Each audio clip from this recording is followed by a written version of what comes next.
Magandang araw mga bata! Welcome sa ating YouTube channel.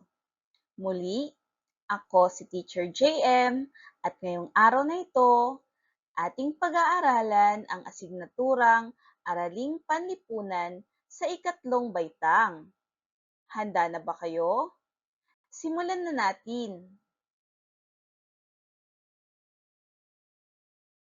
Ang ating paksa ngayong araw na ito ay tungkol sa mga makasaysayang lugar sa lalawigan ng Batangas.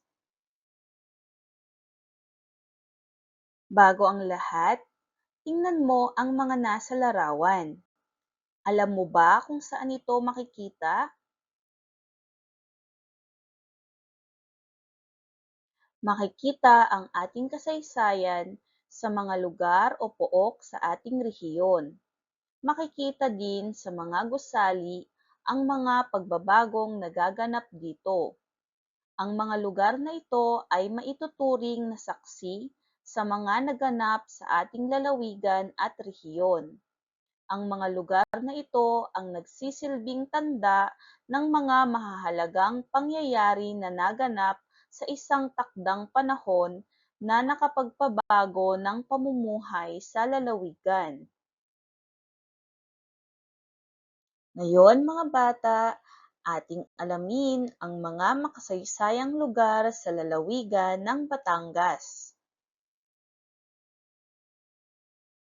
Una at isa sa pinakakilala ay ang Mabini Shrine sa Tanawan, Batangas. Si Apolinario Mabini ay bayani ng ating bansa. Tinagurian siyang dakilang lumpo dahil kahit nagkaroon siya ng malubhang sakit, hindi ito naging hadlang sa kanya upang ipaglaban ang kalayaan ng Pilipinas. Ang Mabini Shrine ay matatagpuan sa Barangay Talaga sa Tanawan, Batangas. Ang lugar na ito ay itinayo para maipakita ang mga importanteng pangyayari sa buhay ni Apolinario Mabini.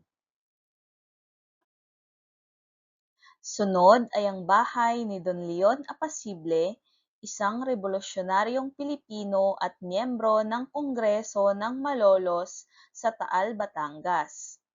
Sa bisa ng resolusyon noong Hunyo 29, 1976 ng Pambansang Suriang Pangkasaysayan na binigyan ng karapatan ng ika-4 na seksyon ng Kautusan ng Pangulo bilang 260, ika-1 ng Agosto 1973 na sinusugan ng Kautusan ng Pangulo bilang 375, ika-14 ng Enero 1974 na ang bahay ni Apasible ay ipinahayag na pambansang palatandaang makasaysayan. Isa pang makasaysayang lugar sa Batangas ay ang Basilika ng Taal sa Taal, Batangas. Ito ay ipinatayo noong 1575 ni Padre Diego Espina, kilala bilang pinakamalaking simbahang Katoliko sa Silangan. Sunod ay ang Malvar Shrine sa Santo Domingo, Batangas. Ito ay pinatayo bilang pagkilala kay Miguel Malvar. Siya ang naging gobernadorsilyo ng Santo Tomas noong 1876. Siya ang kahuli-hulihang Pilipinong heneral na sumuko sa mga Amerikano noong ika-12 ng Abril 1902. Ngayon naman mga bata, bakit kaya mahalagang malaman ang mga makasaysayang lugar sa ating lalawigan at rehiyon? Mahalagang malaman natin ang mga makasaysayang lugar sa ating sariling lalawigan at rehiyon dahil ito ay sumasalamin sa ating kasaysayan. Ang mga lugar na ito ay naging saksi sa mga naganap sa ating lalawigan at rehiyon, kaya kailangan natin itong ingatan at pahalagahan. Ngayon naman mga bata, dumako tayo sa isang pagsasanay. Handa na ba kayo? Simulan na natin. Bago ang lahat, atin munang basahin ang panuto. Iguhit ang puso sapat lang kung ang pahayag ay tama at bilog naman kung ito ay mali. Ngayon mga bata, bibigyan ko kayo ng 3 minuto upang basahin at sagutin ang mga sumusunod na pahayag. Handa na ba kayo? Simulan na natin.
Ngayon, ating sagutan ang mga sumusunod na pahayag.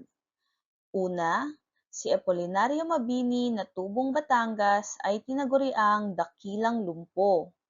Ito ba ay puso o bilog? Mahusay, ito ay puso. Sa ikalawang pahayag naman, ang bahay ni Don Leon Apasible ay makikita sa Calamba, Laguna. Ito ba ay puso o bilog? Magaling, ang sagot ay bilog dahil ang bahay ni Don Leon Apasible ay makikita sa Taal, Batangas at hindi sa Calamba, Laguna. Para naman sa ikatlong pahayag, ang Basilika ng Taal ay kilala bilang pinakamalaking simbahang Katoliko sa Silangan. Ito ba ay puso o bilog? Mahusay, ang sagot ay puso.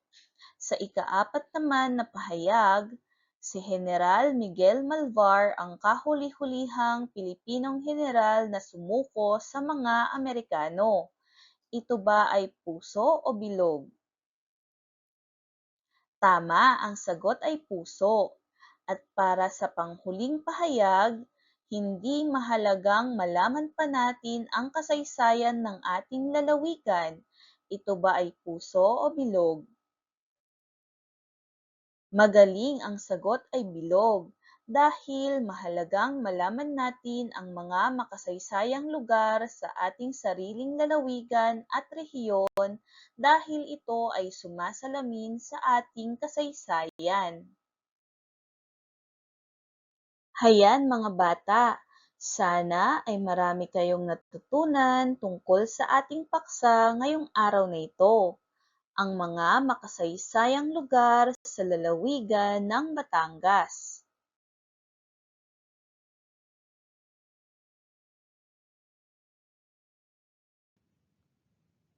Maraming salamat sa panonood.